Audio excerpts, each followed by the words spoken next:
Welcome back for my third and final presentation on special ed assessment. So what does IDEA say about assessment? First, to classify a student, a district must use multiple ways to assess. By now you should know that's a big idea of this course, using multiple assessments before making any educational decisions. The Salvia et al. Chapter did a nice job of lifting those, reviewing records, looking at student work, observing, interviewing, and finally testing. I am partial to having an unbiased person observing the referred student in the classroom. More than once I found that the teacher's reaction to the student exacerbated, or even worse, caused the issue.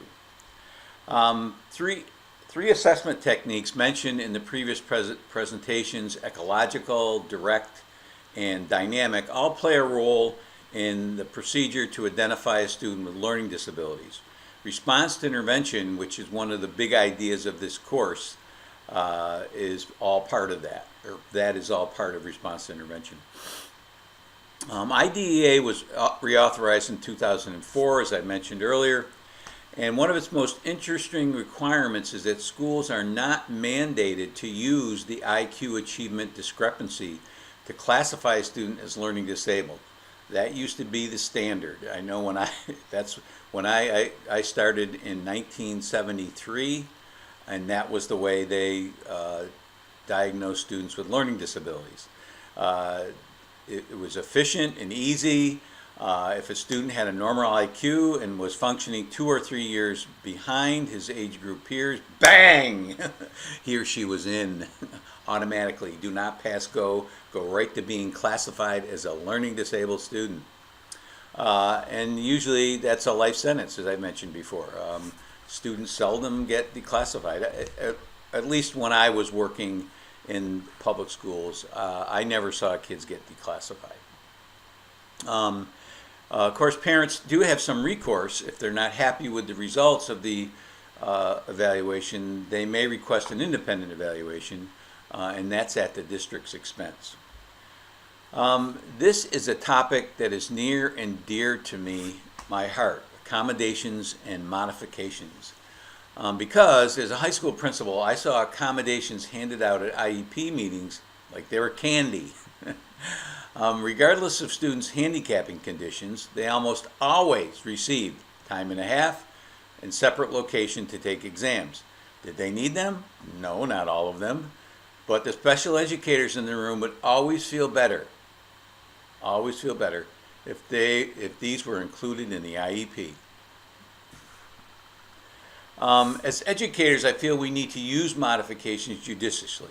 If a student is distractible by taking a test in a large room, then yes, he or she should be allowed to take the same test in a separate location, typically a classroom where there's no other students. That makes sense to me.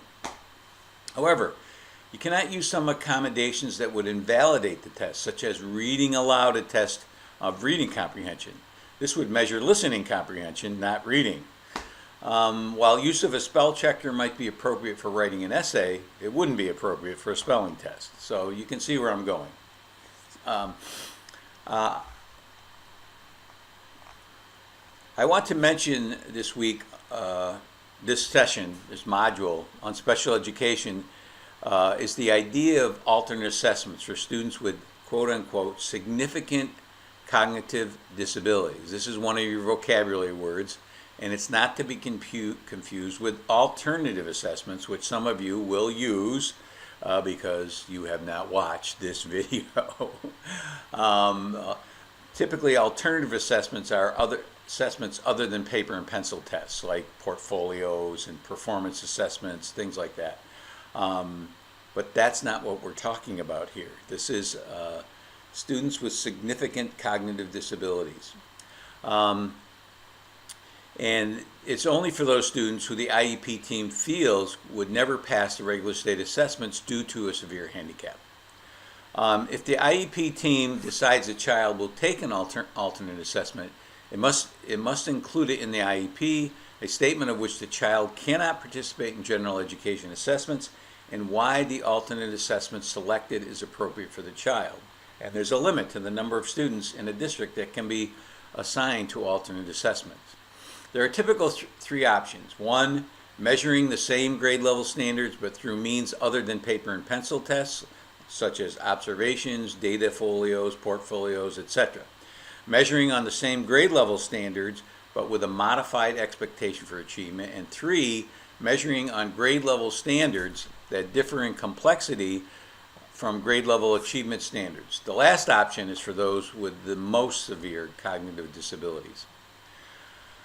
This would make an interesting paper. How and why do we make those students with the most debilitating handicaps take assessments aligned with state standards at all? Next module, we'll be talking about learning disabilities, as I've mentioned a few times. A little bit of anticipation and a little bit of foreshadowing. We will be talking about learning disabilities in response to intervention, as well as an assessment method called curriculum-based assessment. So that will all be next week.